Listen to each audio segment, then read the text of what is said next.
Hello everyone, in this video will I show you the correct solution for a common AuraSync error. This error has been haunting me for a while now, but I finally found this solution.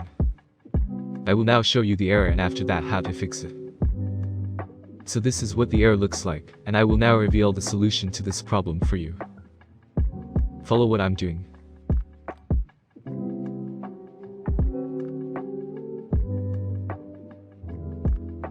Find LightningService.exe and right-click, then press End Task.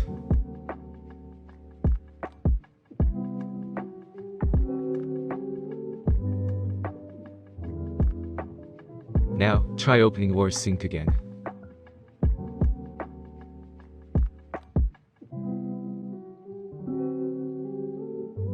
If the app won't start, just try open AuraSync again.